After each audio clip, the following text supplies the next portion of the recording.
2 hours after I bought my cabin in the Montana woods, my daughter-in-law called.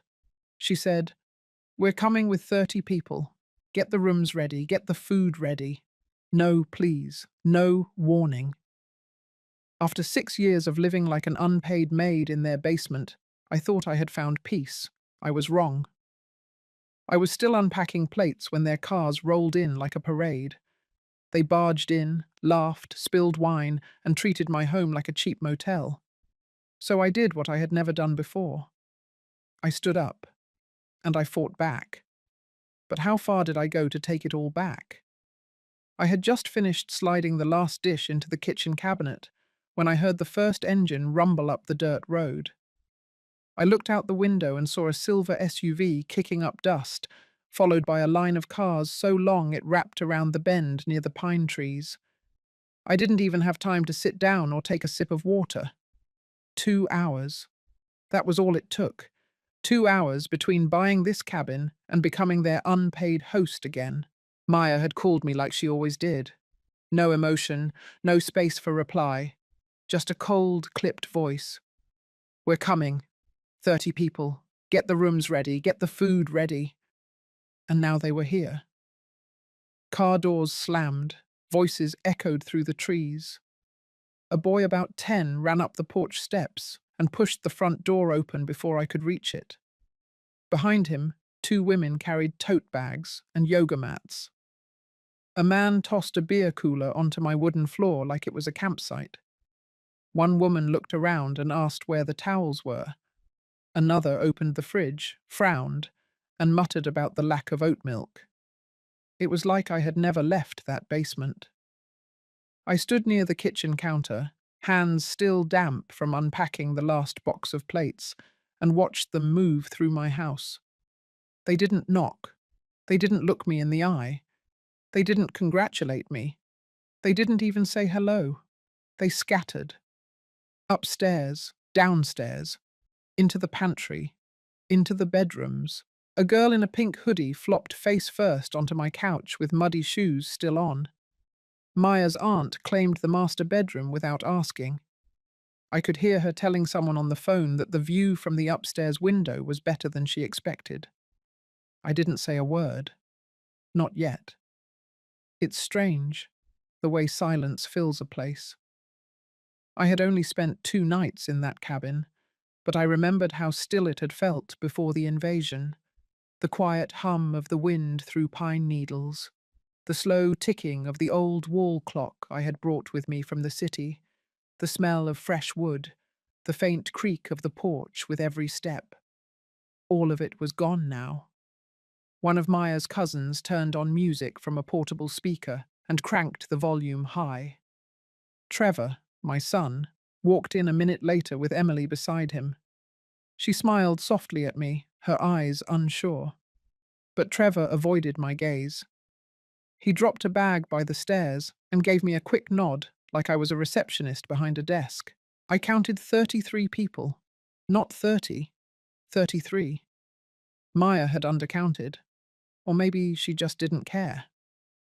I took a breath and walked toward the front door. But before I could reach it, Maya blocked the hallway with a confident smile on her face. "Only 2 weeks, Lorraine. Be flexible."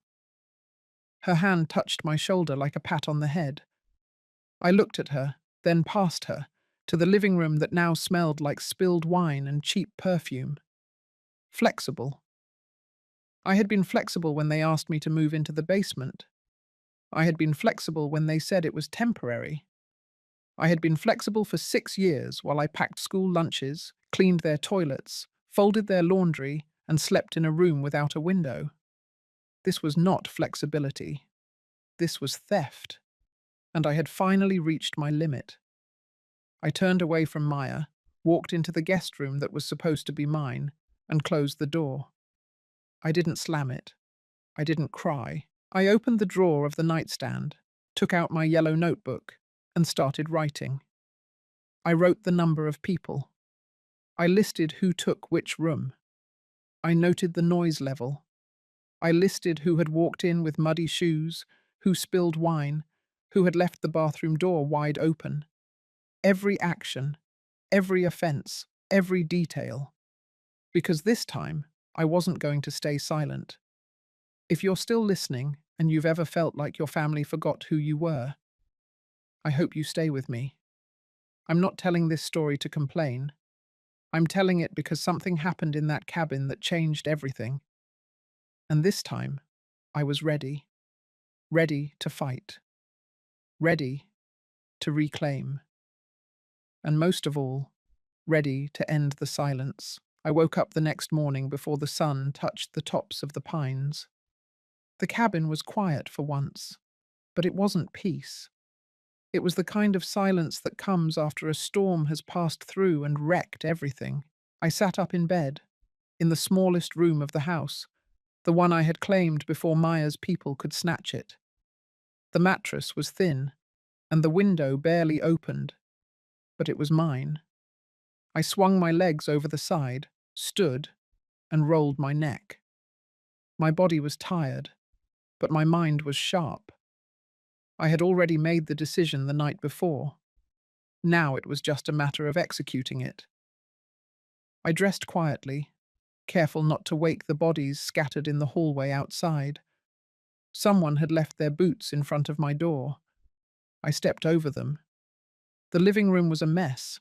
Empty bottles, crumbs, a towel thrown across the couch, a half-eaten sandwich left on my windowsill.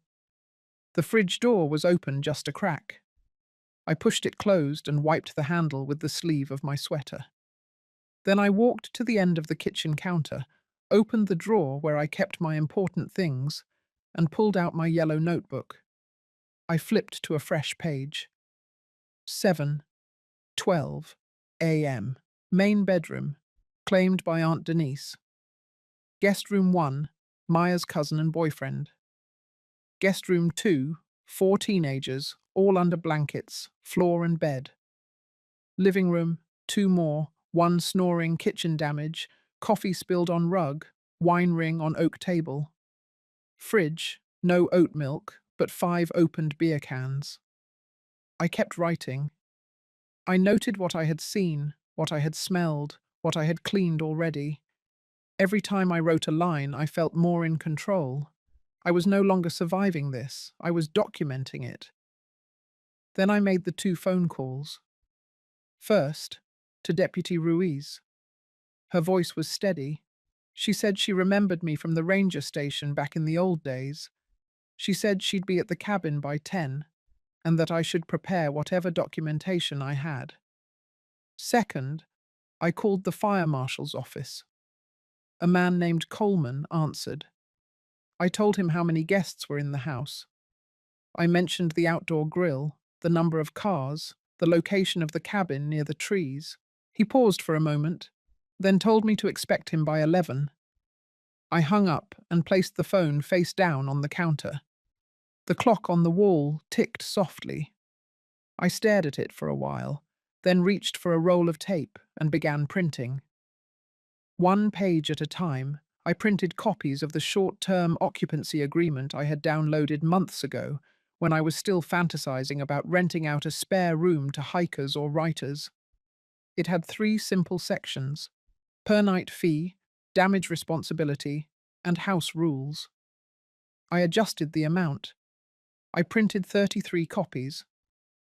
After that, I made signs. Private area, authorized access only, short-term occupancy contract required beyond this point. I taped the signs to doors and walls. I laid the agreements on the dining table, 1 for each plate setting.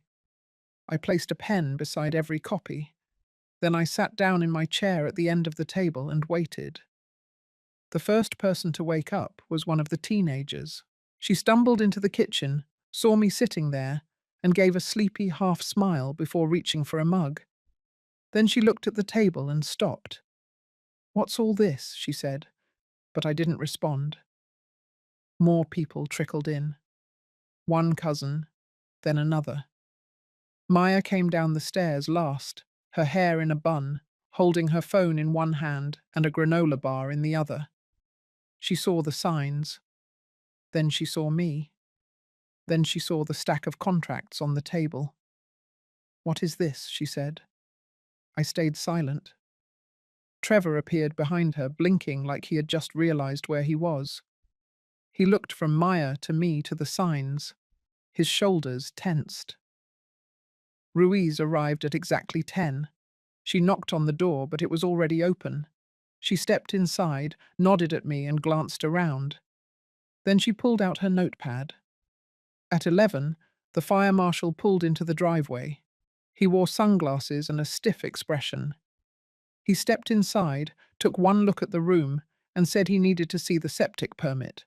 I handed him the laminated copy I had on hand. He did the math, checked the bathroom count, and looked back at me. "Overcapacity," he said. Maya started to argue, but Ruiz raised a hand. She asked me if I had record of how many people had been sleeping on site. I opened my notebook and handed it over. She flipped through the pages slowly. Then she turned to Maya. "This house has legal occupancy limits," she said, "and right now you're exceeding them." That's when the first crack appeared in Maya's face, a small twitch near her mouth, a flicker of something behind her eyes. I stood up, walked to the end of the table, and tapped on the contracts. "These are the terms," I said. "Anyone who wants to stay needs to sign." Maya looked around, expecting someone to laugh. No one did. Trevor shifted uncomfortably. Emily appeared in the hallway, watching from a distance, eyes wide. No one said anything. Not yet. The room filled slowly, one person after another, stepping into the kitchen like nothing was out of place. Like there weren't contracts spread across the dining table. Like there weren't legal signs taped to doors. I sat at the head of the table, my yellow notebook closed in front of me, my hands folded. I didn't speak. I waited. Maya entered last, still holding her phone in her left hand. She glanced at the signs again, then at me. Then she picked up one of the contracts. Her eyes moved across the page. The corners of her mouth curled just slightly like she was about to laugh. She didn't laugh. Instead, she leaned against the back of a dining chair and looked at everyone else. Most of them were holding copies of the contract now. A few were whispering, confused, glancing toward the fire marshal and Deputy Ruiz, who both stood quietly in the corner. Maya raised her voice, but not by much. She called it ridiculous, said it was just family, just a weekend, that I was making a scene out of nothing. She looked straight at me and told me I needed to relax. Then she turned to her cousin, one of the loud ones, and said that I must have lost my mind living alone in the woods. Nobody laughed. I stood up. My hands didn't shake. I walked over to the kitchen island and picked up the small black remote that controlled the house cameras. I clicked it once. The screen on the wall came to life. A clip began to play. It was footage from 2 days earlier. Maya's voice, clear and sharp, giving directions. "Bring as many as you want. My mother-in-law just bought some cabin in the woods. She thinks it's hers. We'll show up like a surprise party. She won't say no. She never does." The audio was perfect. I had downloaded it the night before and trimmed it to 20 seconds. That was all I needed. The room went silent. Trevor shifted his weight from one foot to the other. Emily stood halfway down the hall, watching. Maya didn't move. She stared at the screen. Her smile was gone. Then she spoke again. She said I was being manipulative, that the clip was out of context, that families joke around, that I was embarrassing myself. I picked up the remote and turned off the screen. Then I placed the remote down beside the notebook and walked to the center of the room. This is my house, and starting today, it's going to be treated like one. Deputy Ruiz cleared her throat. She stepped forward and reminded everyone that the fire marshal had already issued a warning about the septic limits, that they were currently in violation, that if it wasn't corrected, citations would be issued. Coleman nodded. He said he'd seen enough. Said there were too many cars on the property, too many bodies in beds and couches and even on the floor. Said it was unsafe. Said it was against county code. Maya's cousin tried to argue, but Ruiz cut him off. Any event, whether it's family or not, has to follow local laws. That includes occupancy, fire safety, and noise limits. Then she turned to me. Do you want to proceed with formal complaints? I nodded. Ruiz said she would begin writing citations. Coleman said he'd return in 2 hours with a formal notice. Maya's face changed. I saw it happen. The switch. The crack. The part of her that believed she could always spin things, always twist words, always turn a crowd. It faltered. She looked toward Trevor, waiting for him to say something. He didn't. She looked toward Emily. Emily didn't move. Then Maya laughed. Not a loud laugh. The kind people do when they're trying to make others feel uncomfortable. She picked up a pen and scribbled something across the bottom of the contract. Fine. If that's what it takes for her to stop acting crazy. She dropped the pen and turned toward the stairs. Several others followed her. Some signed without a word. A few refused and walked out to the cars. One by one, the group began to split. I sat back down. My notebook stayed closed. My eyes didn't blink. My spine stayed straight. The silence that returned was heavier than any shouting could have been. That night, they didn't blast music. They didn't drink on the porch. They didn't spill anything. They stayed in their rooms. And for the first time since they arrived, I slept without locking my door. After the contracts were laid out and the video had played, things got quiet. Not calm, just quiet. It was that brittle kind of silence, like ice right before it cracks. People drifted off, some back to their rooms, some outside to make phone calls. Maya had signed the paper, but she hadn't said another word to me.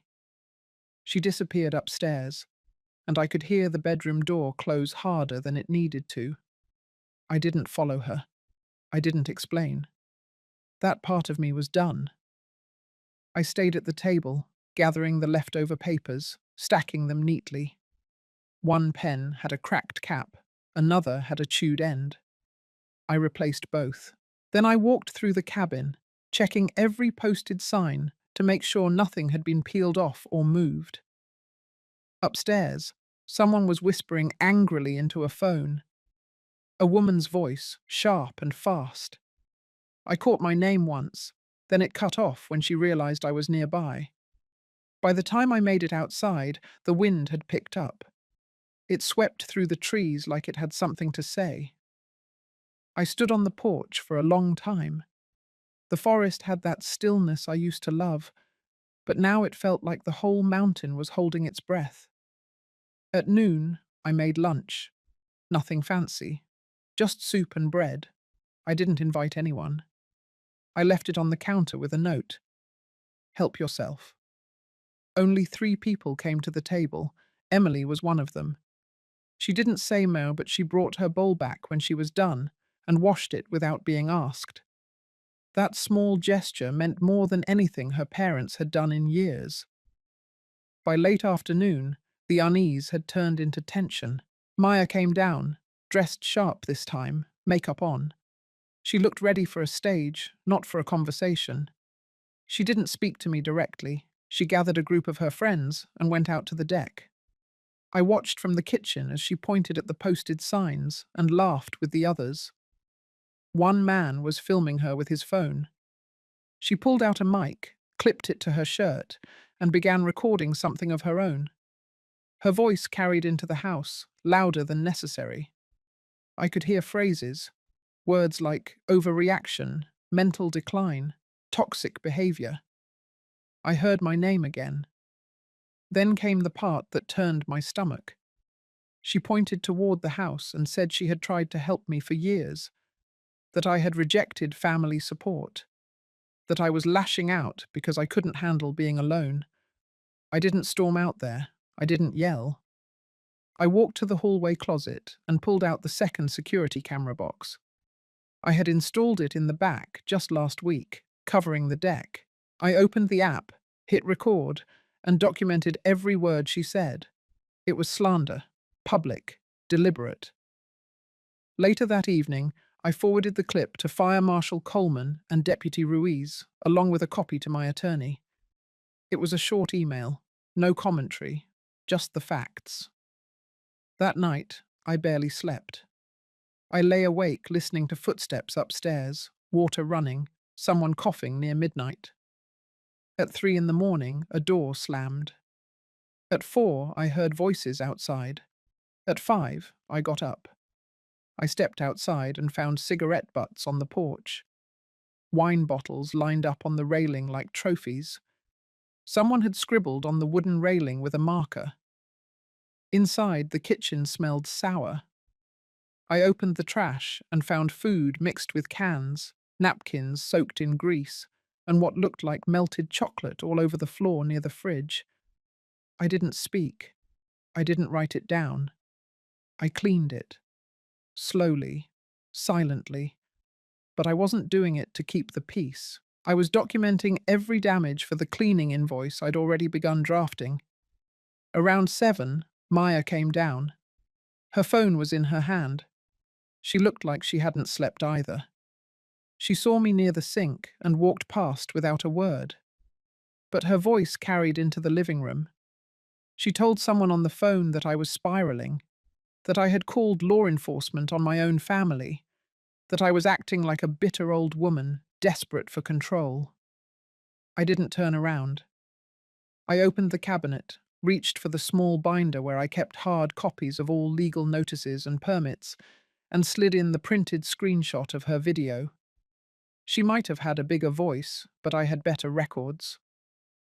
By mid-morning, the air had shifted. Some of the guests were packing.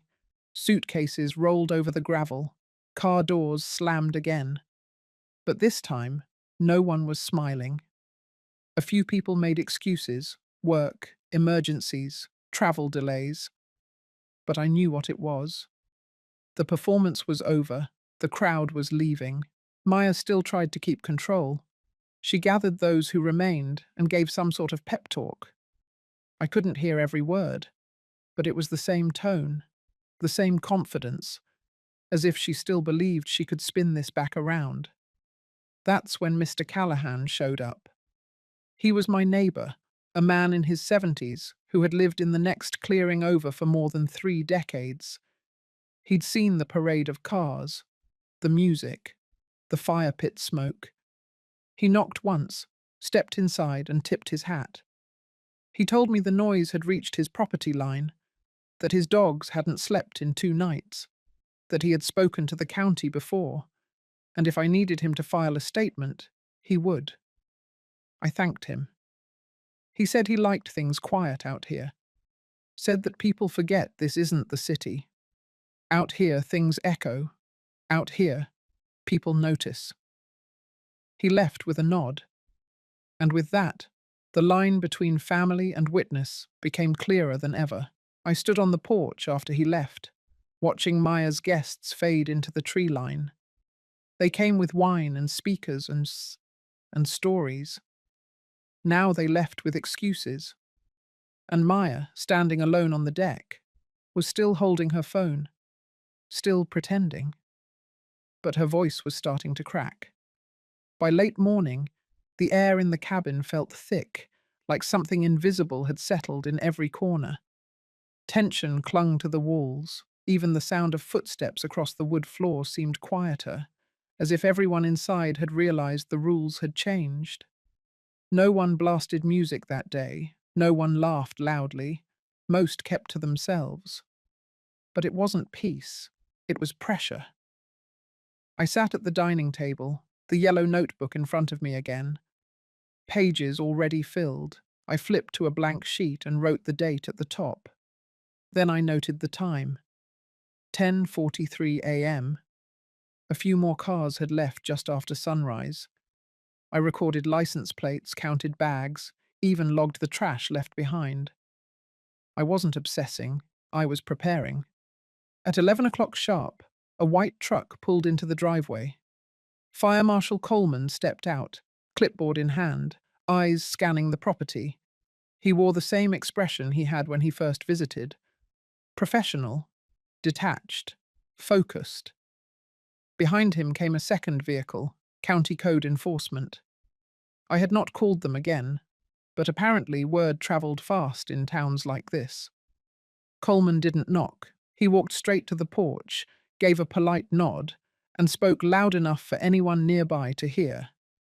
He stated that a formal inspection was underway, prompted by previous occupancy concerns, septic overcapacity, and unregulated group events on private residential land.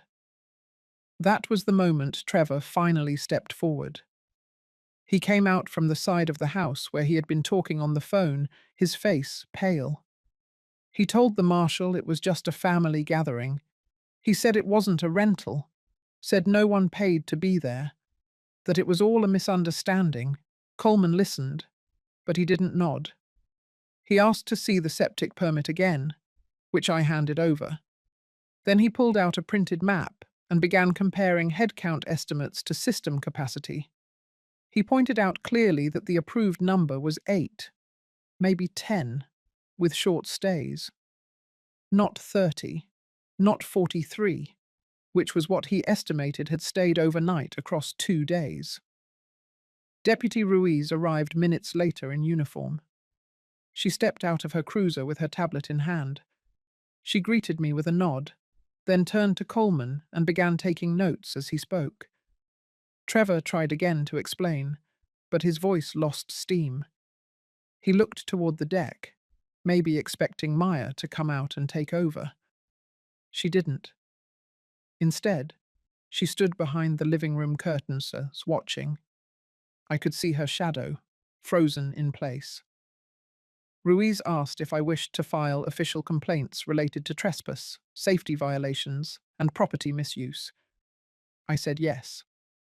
She opened a digital form and read the categories aloud. Unlawful occupation, property damage, septic overuse, excessive noise, fire hazard. Each one felt like a clean cut. When Ruiz finished, she turned toward Trevor. She asked if he was the legal tenant. He said no. She asked if he had the right to host large gatherings. He said no. Then she looked at me again and asked if I was prepared to enforce the boundaries of the property. I said I had already begun. While this happened, a group of Maya's friends, 4 of them, slipped out the back door with duffel bags. They didn't say goodbye. One of them knocked over a flower pot on the way out. They didn't stop to pick it up. I wrote that down too. The fire marshal began documenting visible signs of strain on the land, deep tire tracks in the gravel path, ash residue near the fire pit, despite the active burn ban, trash collected under the deck. When he checked the kitchen and saw the wine bottles and open containers, he paused, looked around, and wrote something on the form. He didn't say what. He didn't need to. Trevor stood off to the side, arms crossed. I couldn't read his face. He didn't try to stop anything, but he didn't help either. It was the same quiet inaction I had seen for years. The same silence when Maya interrupted me. The same blank look when I brought up how cold it was in the basement. I used to take that silence as neutrality. I saw it differently now. I saw it as approval by absence. Maya finally stepped out. She was composed at first, calm. She walked down the steps with her phone in one hand, her sunglasses in the other. She smiled faintly, like none of this was serious. She asked Ruiz if this was necessary, said that it was a family matter, that it could all be resolved with a conversation. Ruiz replied that it was no longer just family. There were county violations, legal boundaries, health risks. Maya's smile slipped. She turned toward me. Her voice dropped just a little. but it was still smooth. She said that I had blown this out of proportion, that I had made a private matter into a public disaster. She said that I was punishing her for something that happened years ago, that I was ruining everything to make a point. I looked her in the eye and said nothing. Then I reached into the folder on the counter, pulled out the latest printout of the group video she had posted earlier in the week, where she called the cabin a surprise family retreat and promoted it as a getaway spot for a future brand partnership. I handed it to Ruiz. Maya didn't try to deny it. Ruiz read it silently. Then she folded it and slid it into her tablet sleeve. She told Maya and Trevor that the county would follow up, that this was not over. The marshal gave his final notes. He said he would be filing a formal report, that fines were likely, that follow-up inspections would happen. Then he turned to me and asked if I had anything else to add. I said no. He tipped his head, handed me a copy of the preliminary findings, and walked out. Ruiz followed. The porch was still again. For a moment, nobody moved. Then Maya walked past me and back inside. Not a word. Trevor stayed behind a second longer. He looked at me. Just looked. Then he shook his head once, like it was too much for him, like he couldn't believe how far it had all gone. And then he went in too. I stayed outside. I looked down the driveway at the county vehicles pulling away, and I exhaled for what felt like the first time in days. The line had been drawn, and they had finally seen it. That afternoon the house felt like a balloon stretched too tight. No one spoke much, but I could feel something shifting under the surface. Not regret, not guilt, just panic, quiet and pulsing, like a second heartbeat. Maya stayed upstairs most of the time, but I heard the murmur of her voice through the thin walls. She was on calls. Her voice dropped when she said certain names, sharpened when she talked about legal exposure. Every few minutes, I caught a word that made her intentions clear. Narrative, branding, reputation. I moved through the cabin slowly, taking photos. I didn't need more evidence for the county, but I wanted it for my own records. A wine stain on the hallway rug, a broken hinge on the bathroom cabinet.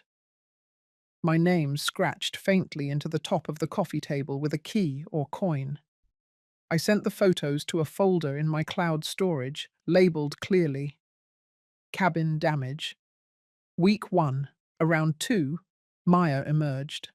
Her posture had changed. She walked faster, her expression stiff, composed.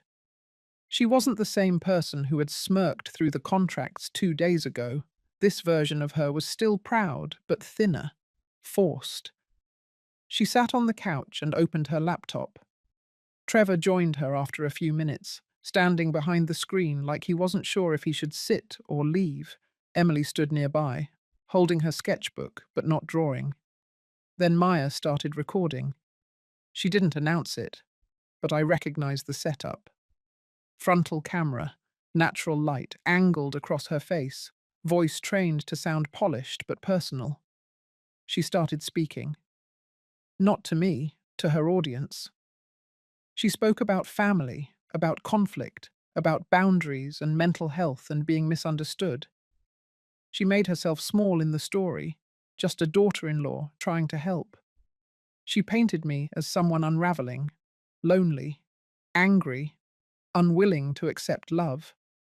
It was all delivered in that smooth tone influencers use when they want to sound sincere, not overly emotional, not cold, just broken enough to pull sympathy from strangers.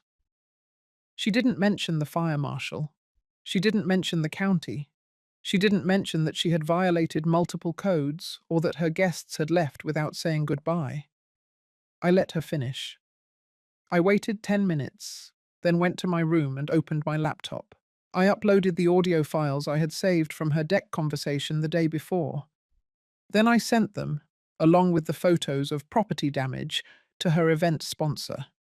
the same one she had bragged about landing a deal with last month. I attached the document showing the septic limits, the noise complaints from the HOA, and the warning issued by the fire marshal. No commentary, just attachments. By 4 p.m., I received a reply. Short, 2 lines. We appreciate your concern. We will review the situation and respond accordingly. At 5, I heard Maya scream. Not loud, not long, just a sound that slipped out before she could stop it. A door slammed. Her footsteps moved fast across the floor. The living room went still. 30 minutes later, Trevor knocked on my door. He didn't come in. He just stood there. He said the sponsor had pulled out, that Maya had lost the contract, that she was blaming me. I didn't open the door. I didn't respond. That evening, the cabin went silent. No one cooked. No one played music. Maya's voice stayed trapped behind her bedroom door. Trevor paced the hallways, checking his phone every few minutes. Emily stayed with me. She helped sweep the kitchen. She wiped down the counters with small circular motions. I told her she didn't have to. She said she wanted to. Later that night, I stepped outside. The air was cold, the kind that settles into your bones.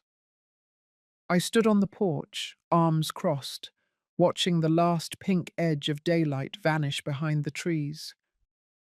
I heard movement behind me. Maya. She stood at the threshold, wrapped in a long sweater, arms hugging herself. She looked out at the woods but didn't speak. For a long time we said nothing, then she whispered that she had tried, that she was just trying to create something for her family, that I had always made her feel like an outsider. I didn't answer. I just looked at her. She waited for sympathy, for me to step toward her, for softness. I stayed where I was. Eventually, she went back inside. The next morning, I found her laptop open on the table. The recording from yesterday had been deleted. She never said a word about it. That afternoon, she began to pack. The makeup bags, the ring lights, the tripods, the branded tote bags, the folded papers she had once handed out to potential partners. All of it went into boxes. Trevor helped her but moved slow. His shoulders sagged in a way I hadn't seen before. Not tired, just lost. Emily stayed in the living room sketching. Maya left by evening. No goodbye, no explanation. Just the sound of the car engine fading into the trees.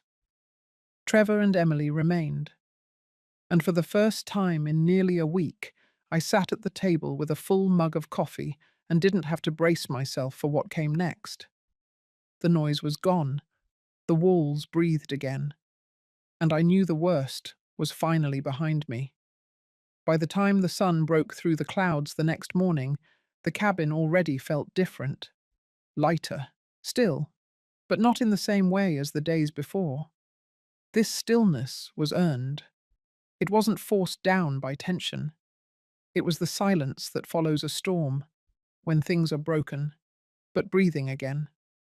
I stood at the front window, sipping my coffee as I watched Trevor and Emily carry Maya's last 2 boxes out to the car. Emily moved slowly, her steps careful.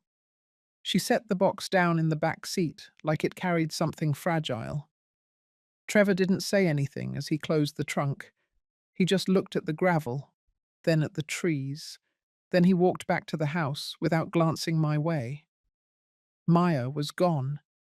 That much was clear, but her shadow still hung in the corners of the cabin.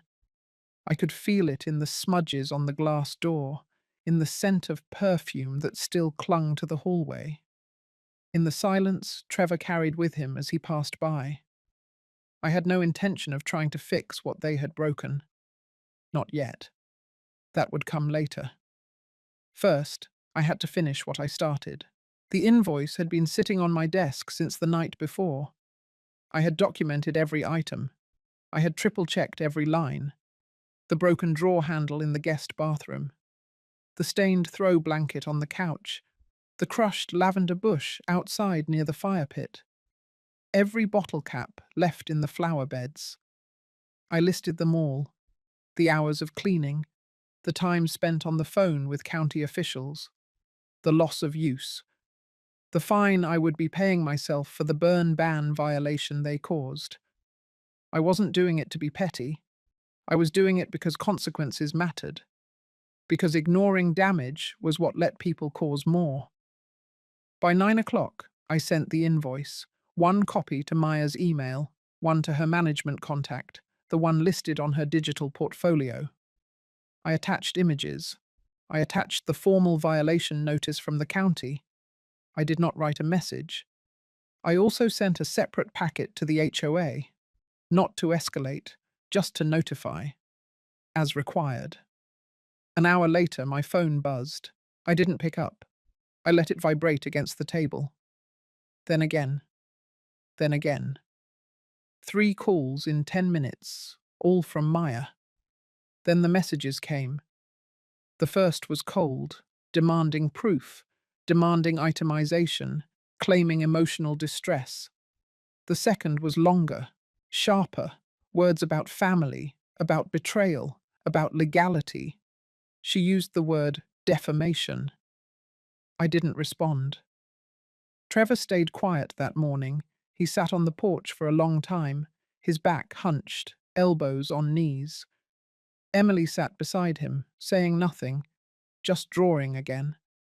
Every now and then she showed him something, and he smiled. A real smile. Small, but real. I spent the afternoon repairing things. I cleaned the windows with slow, circular strokes. I scrubbed the wine stain on the hallway runner. I replaced the coffee table with one I had kept in the shed, older, heavier, but mine. I turned the mattress in the guest room and opened all the windows. I aired the place out until it smelled like pine again. Midday, a white envelope was dropped at my front door. No knock, no delivery van, just a hand-delivered letter. It was folded carefully, sealed in plain paper. The return address was from Maya's management office. Inside was a short letter from a legal assistant stating that Maya's team would be reviewing the claims and preparing a formal reply. There was no apology, just language, clean, cold. I scanned the letter, took a photo, and filed it in my folder. I didn't feel nervous. I felt confirmation. She was afraid now, not of me, but of accountability, of what it looked like when her version of the story didn't hold up under light. That evening I found Emily in the kitchen. She had set the table. 2 bowls, 2 glasses. Nothing fancy. She had made soup. Trevor was out walking the perimeter. He did that a lot now, looped around the clearing, never far, but always moving. Emily handed me a spoon. Her fingers were ink-stained, and her eyes didn't meet mine. We sat in silence for a long time. Then she said, softly, that she liked it here, that she didn't want to leave just yet. I nodded. She didn't need my permission, but I gave it anyway. Later that night, Trevor came inside. He stood in the doorway of the kitchen, hat in hand. He looked tired, not just in the body, but all the way through. He said thank you, not for anything specific, just said it. Then he sat down with us. That was the first meal we had shared in 6 years. The next morning I sent one last email. It was to the cleaning company I had hired the year before to service the cabin once a month. I asked for a one-time deep clean, not because I couldn't do it myself, but because I didn't want to anymore. I had spent too long wiping up other people's messes. I wanted someone else to scrub the last layer of their presence out of my house. By mid-morning, I was back at my desk. The printer hummed softly as it produced the final copy of the invoice with a delivery receipt. I filed it, closed the folder, and placed it in the safe. There was nothing else to send, nothing left to demand. I had done it all. What remained was mine. The peace, the silence, the space. And I wasn't giving it up again. By the end of that week, the gravel driveway had returned to stillness. The soil by the edge of the porch had dried, no more tire marks from SUV wheels cutting ruts into soft earth. The air smelled clean again, resin and pine, cold in the morning, soft in the afternoon. The only footsteps on the deck were mine, and occasionally Emily's. The cabin was recovering, and so was I. But peace doesn't mean forgetting. It doesn't mean forgiving right away, either. It means understanding where the line is and knowing exactly why you had to draw it. And that week, the line remained firm. Trevor stayed. He didn't say how long, he didn't make it a discussion. One morning, he simply told me the rental on their condo was ending early. Maya had taken what she wanted and moved in with a friend in Portland. Emily had asked to stay longer, and he said yes. That was it. I didn't push him. I didn't ask for more. I had no appetite for digging through someone else's consequences. He had chosen his silence too many times. If he wanted something different now, he would have to earn it. Not with apologies, but with presence. He helped around the property without being asked, hauled broken deck chairs into the truck bed for donation, replaced a loose gutter screw, picked up mulch from the hardware store and laid it down around the garden path without a word. I said thank you. That was enough. Emily started leaving little sketches around the house, pencil outlines of trees and animals and shadows. I found one of a fox curled beneath the woodpile, another of a hawk perched on the railing, drawn from memory. She never showed them to me directly. She just left them there like quiet notes of belonging. Then came the email. It was early afternoon when I checked my inbox. Subject line in all caps, response to invoice. The sender was someone I didn't know, a legal representative. The body of the email was short, but the attachment was 6 pages long. They disputed several line items. They argued the tone of the invoice was accusatory. They asked for photographic timestamps. They demanded clarification on what was meant by emotional damage to the homeowner. They said the figure was excessive, unreasonable. They included a sentence near the end that made me pause. The client reserves the right to pursue legal remedy for defamation and mischaracterization of events. I read it twice, then a third time. I didn't feel threatened. I felt tired. So I did what I always do. I documented. I printed the email. I highlighted key phrases. I clipped it to the rest of the paperwork and placed it in the red folder marked Cabin Incident. Then I opened my reply window. My response was brief. 1 paragraph. I restated the documented damage. I listed attached photos and inspection records. I reiterated the verified report from county officials. I noted the original copy of the invoice with delivery receipt. I reminded them of the expiration date for voluntary resolution. Then I hit send and closed the laptop. That evening, Mr. Callahan stopped by. He brought 2 mason jars of homemade pickles and said the rain forecast looked promising for the weekend. We stood near the fence line while he lit his pipe and told me the HOA meeting had mentioned my name, not in judgment, in support. Said folks were tired of city types treating the mountain like a pop-up resort. Said someone finally standing their ground made them feel like the place might hold on to what made it worth living here in the first place. He left after 20 minutes, slow and steady down the dirt path. His visit left behind the smell of tobacco and the smallest spark of something I hadn't felt in weeks. Validation without noise. The next morning, I called my attorney, not because I was afraid, but because I wanted a statement ready in case Maya pushed further. I wanted to be prepared for the possibility that this would not end with silence.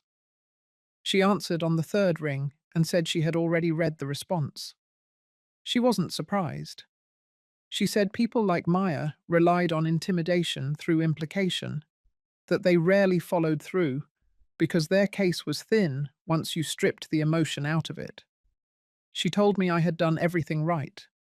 She told me to hold the line. So I did. I started compiling a closing file. I labeled it Final. I included photos of the house after the guests left, screenshots of texts, a printed transcript of the deck video, invoices, signed contracts, county reports. I backed everything up twice. By Friday afternoon, I walked through the house with fresh eyes. It looked like mine again. The scratches on the floors were covered with rugs. The cabinet doors had been oiled. The faint odor of old cologne had finally disappeared from the guest room. Trevor asked if he and Emily could help with dinner that night. I said yes. We made chili and cornbread. Nothing complicated, just warm and filling.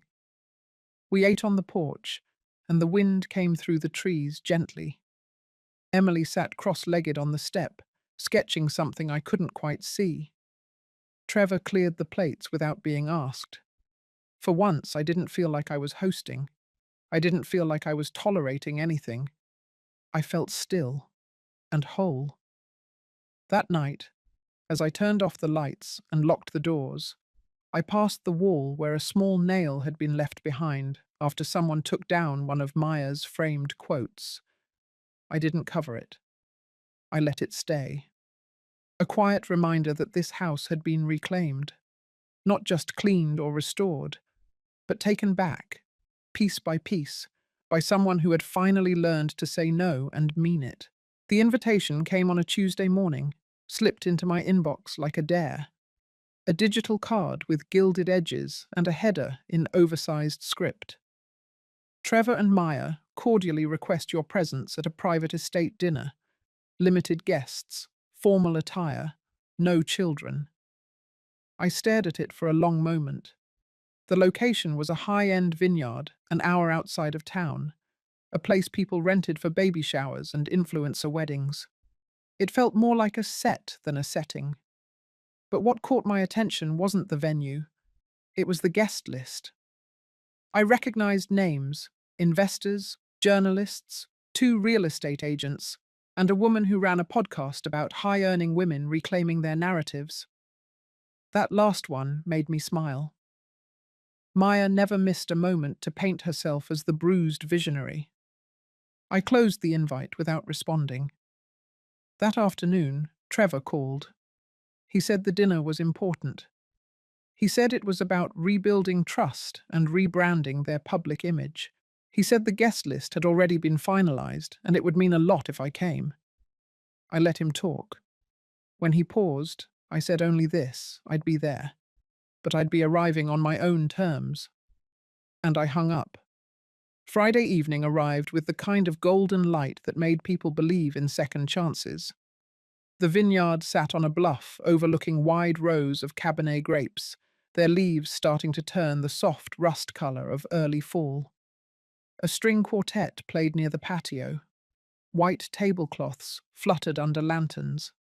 Every detail screamed curated perfection. I parked down the slope, well away from the valet. I didn't wear formal attire. I wore what I always wore: dark denim, a linen blouse, and boots that had walked through mud more than once. When I stepped onto the patio, a few heads turned. One woman smiled, then whispered something to the man beside her. I didn't flinch. Maya was at the center of it all. Her dress was champagne-colored, fitted like armor, her hair in waves that likely took 2 hours to style. She moved between guests with the ease of someone hosting her own coronation. When she saw me, her face tightened, just slightly, enough for me to catch it before the performance resumed. She air-kissed my cheek and introduced me as the heart of their family, the one who had taught them everything about strength and sacrifice. I returned the smile, but I said nothing. Dinner was served under the trellis. The food was exquisite, the wine too expensive. Trevor sat across from me, his smile neutral, his posture too practiced. Emily wasn't there. Maya had said something vague about a sleepover. Then came the moment. Maya stood, tapped her glass, and thanked everyone for coming. She spoke about legacy, about vision, about how obstacles had shaped them into stronger partners. She mentioned the cabin in passing, a lesson in boundaries, a moment that taught them to prioritize relationships. She turned to me then, held her hand out. "We are honored," she said, "to have the blessing and guidance of the woman who raised this man, who stood by us even when we didn't deserve it." The applause was soft, measured. I stood slowly, smiled, and reached into my purse. I pulled out a stack of cream envelopes, each sealed, each addressed. I handed the first to Maya, the second to Trevor. The rest I placed one by one in front of each guest. Silence wrapped around the table like plastic. I cleared my throat gently and spoke. "What you're holding is a letter of intent and documentation from the county assessor. It outlines the full damage incurred at the property, including labor estimates, property violations, and psychological distress assessed by a licensed professional." I saw Maya's smile falter. I continued. "In addition, there are copies of correspondence with my legal counsel and the Homeowners Association. Included are witness statements, photographic evidence, and county records confirming your guests were not registered, nor permitted for that weekend." Maya's mouth opened slightly, but no sound came. Trevor's hands tightened around the envelope. "And lastly," I said, "is a formal statement of restitution. Failure to respond within 5 business days will result in escalation through the proper channels." I looked around. To be clear, this isn't revenge. It's closure. This dinner was your curtain call. Now the spotlight is mine. I picked up my purse, and I left. The fallout came fast. Monday morning, my lawyer called, said she had received 2 voicemails, an email, and 1 courier package from Maya's team. They wanted a private meeting, a discussion, a reframing. By Tuesday, the podcast host had pulled the episode promoting Maya's Family First brand. One of the investors withdrew publicly, citing concerns about ethical conduct and liability. By Wednesday, the HOA sent a mass email to all property owners, citing my case as a precedent. New rules about guest limits, property conduct, and post-event cleanup protocols were introduced. Maya and Trevor were mentioned, without names, but unmistakably. But what struck me most was Thursday. A courier arrived at my cabin with a parcel, no return address. Inside was a small velvet box and a handwritten note. It said, "You win. We understand now. We're stepping back. Do what you need to do."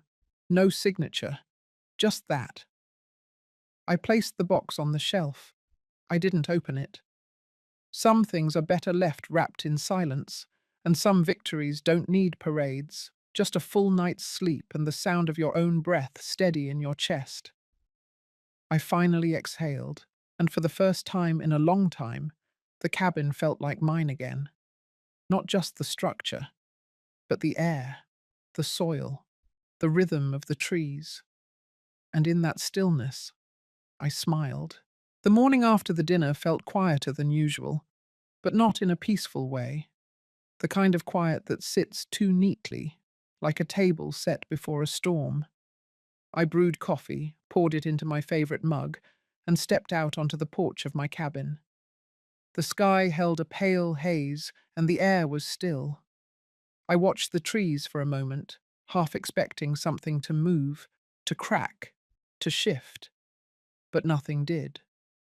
Instead, my phone buzzed. It was a short message from my attorney. "Call me when you're ready. It's about the bank accounts." I sat down slowly, set the coffee on the armrest, and dialed. She answered on the first ring. Her tone was clipped, professional, but I could hear something beneath it. a tension that hadn't been there before. She told me there had been unauthorized activity linked to an old joint savings account I hadn't touched in years. One Trevor had access to during the years he managed some of my finances, before I wised up and took everything back under my own name. She said the bank flagged several transfers, small ones, designed to slip under typical detection thresholds. But over the span of 18 months, they had siphoned out over $30,000. And when the bank began a quiet investigation, Maya's name popped up too. She had been listed as a beneficiary on that account, without my consent. I didn't speak for a long moment, just breathed. She asked if I wanted to file a formal fraud claim. I said yes. Not because of the money, but because it wasn't about the money anymore. It was about principle, and about not letting manipulation and keep rewriting my story. The next week was a blur of paperwork and fire. The fraud case moved quickly. The evidence was too clean, too detailed. Maya and Trevor hadn't even tried to cover their tracks. They had counted on my silence, on my tiredness, on that part of me that still remembered them as children. But I was done playing quiet. The bank froze the account, issued preliminary findings, and scheduled a mediation session. My lawyer prepared a formal statement of damages, and I signed every page with a calm, steady hand. Then the emails started. Not from Maya, not from Trevor, from their attorney. The tone was smug, dismissive, wrapped in legalese that tried to dilute the facts with excuses. They claimed I had verbally consented to the transfers, that I had verbally gifted those funds to support Trevor's real estate ambitions, that this was a misunderstanding born out of generational communication gaps. I laughed when I read that last line, not because it was funny, but because it was so desperate. My lawyer responded with a counterclaim: breach of fiduciary trust, financial exploitation of a vulnerable senior, and identity falsification. Suddenly the emails stopped. 2 days later, Trevor showed up. Not at my cabin.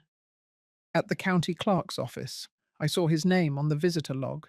He was requesting a copy of the trust paperwork I had submitted earlier that month. The new one. The one that officially removed him and Maya as future beneficiaries of my estate. The one that redirected the bulk of my assets toward the women's housing project in town and a community mentorship fund for women over 60. He never got the copy. The request was denied due to lack of standing. I imagined his face when they told him, and I let myself enjoy the thought. Later that week, I met with my accountant. We reviewed everything: investments, property, retirement accounts, even the mineral rights on a parcel of land I forgot I owned. I gave her full authority to restructure my estate, transfer assets, and build a protective wall around every dollar with barbed wire and a warning sign.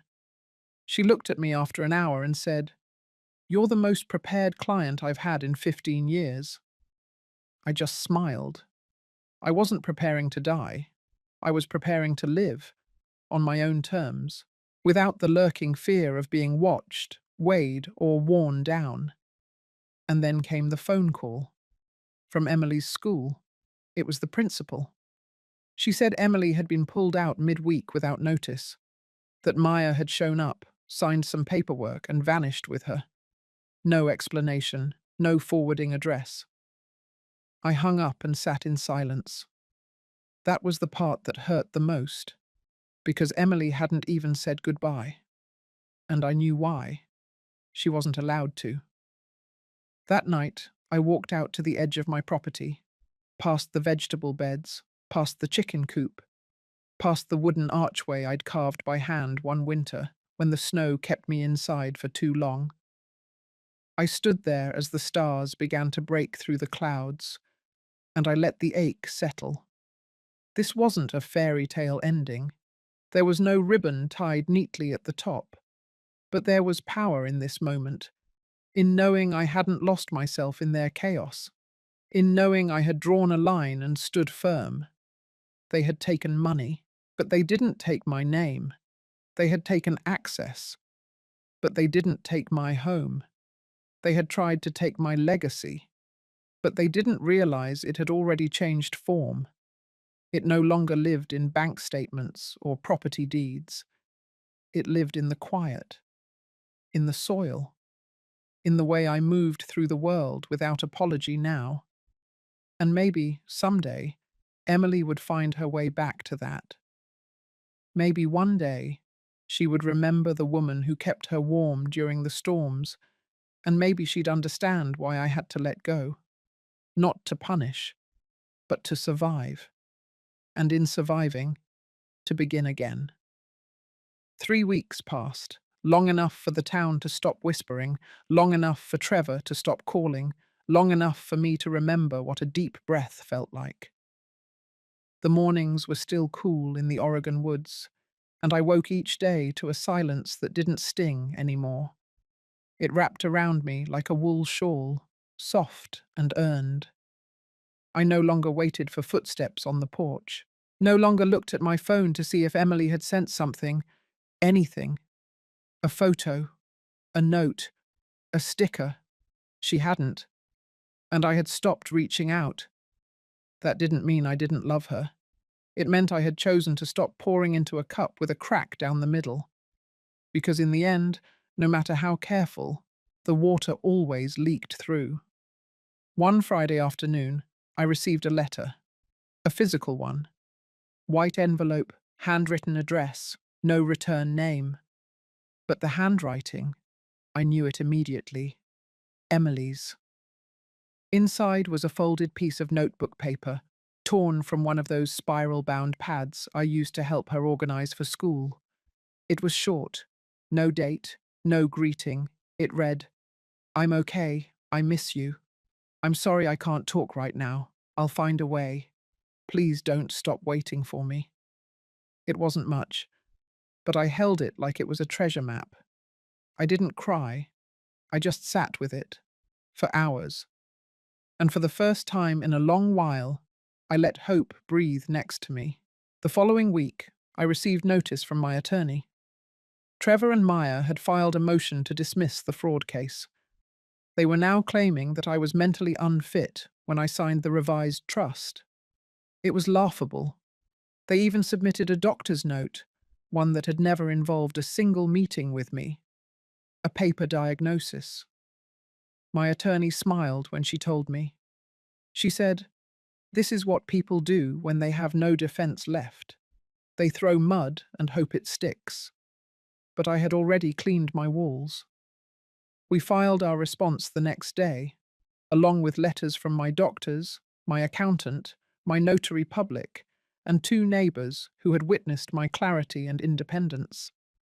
And then we filed one more thing, a subpoena for Maya's personal financial records over the last 2 years.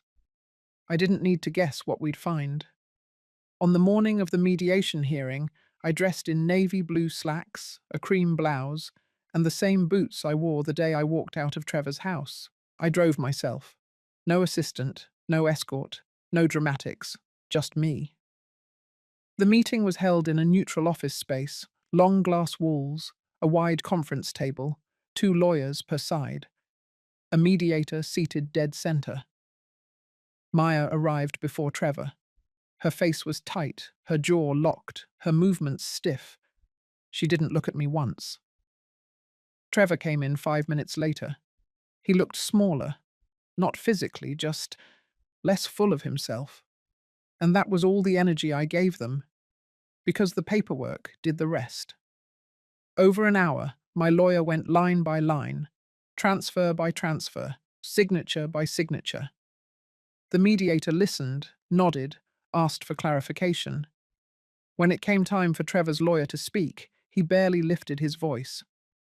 He pushed forward a slim folder with 3 pages of defense, none of which addressed the charges directly. The mediator turned to Maya and Trevor. He said one sentence. "I need to ask, is any of this inaccurate?" Neither of them spoke. Not a sound. The silence in that room told me everything I ever needed to know about who they had become, and it told me I had been right to walk away. The final decision wouldn't come for 2 more weeks, but I already knew how it would end, so I didn't wait. I went home. I planted winter vegetables. I baked again. I sat in my garden with a book open but unread, because my thoughts were no longer chasing what had been lost. They were busy making room for what would be built next. 2 nights before the ruling came in, I heard a knock on my door. It was almost 9 o'clock. I opened it slowly, and there she stood. Emily, hair tangled, jacket too big, her hands stuffed into her sleeves.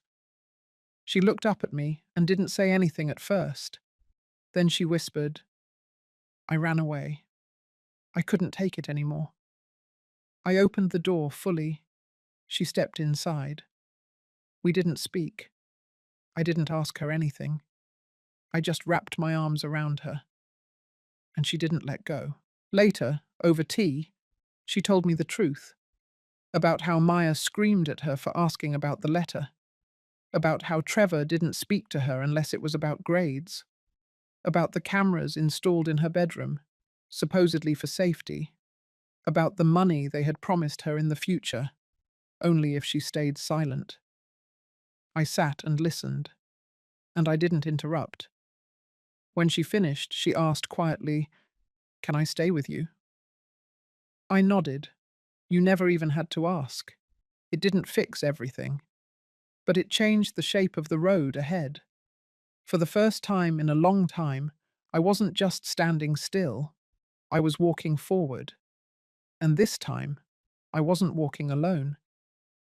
I stood at the edge of my porch that morning, coffee cooling in my hand, watching the sun cut through the mist crawling across the pines. The air tasted different, clean, mine. It was the first morning in years that didn't start with a demand, a slammed door, or the sound of my name being misused. After the hearing, news had spread quickly. The court had ruled the trust irrevocable. The transfer of assets I had made before their visit was binding and final. My cabin, my land, the community programs I launched, they were untouchable. And the frozen accounts that once lined Brendan and Kayla's lives with comfort had now been redirected to the very people they looked down on. They didn't take it well. Brendan tried to save face.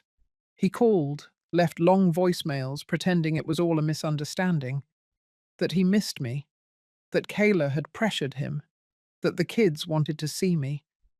But the kids never wanted anything to do with me. They barely remembered I existed, and the few times I'd reached out, I got back radio silence or one-word texts. Their loyalty was transactional, and my balance had been emptied long ago. I didn't answer Brendan. I didn't need to. Silence had become my language, and sometimes silence was the loudest thing in the room. Kayla, however, made sure her wrath echoed.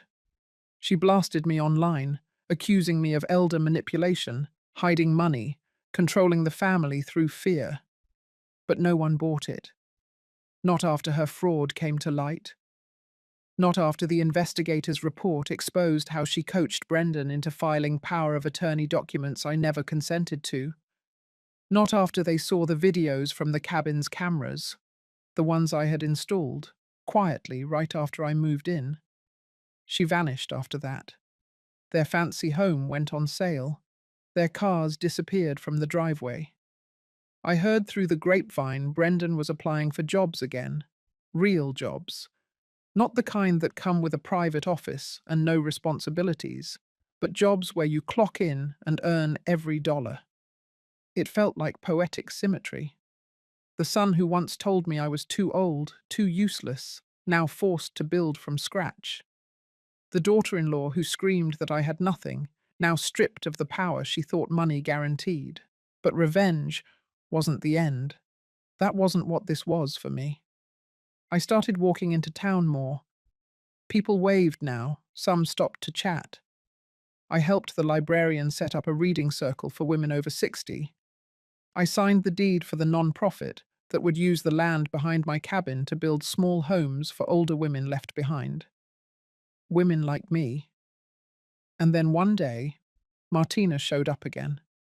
She parked the same blue truck in my driveway and leaned against the hood, arms crossed, a warm, quiet look on her face. I didn't need to ask why she came. She handed me a manila envelope. Inside was a photo, a young woman, tears in her eyes, holding a set of keys.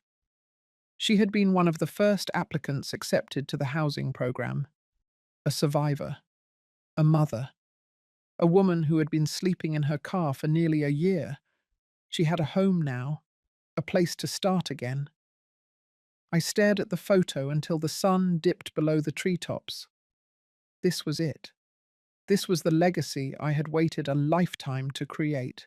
Not what I left behind, but what I started. Not the family I was born into, but the family I chose to build. Not the cabin I ran to, but the life I built inside it. For once, I didn't feel like someone's burden, someone's stepping stone, someone's forgotten mother. I was just me, free, and finally home. If you've ever been made to feel like your worth depends on what you give, not who you are, I hope this story reached you. What would you have done in my place? Stayed silent or stood your ground? Your thoughts matter to me. Share your own journey in the comments, because sometimes our stories are what remind others they're not alone. Thank you for listening.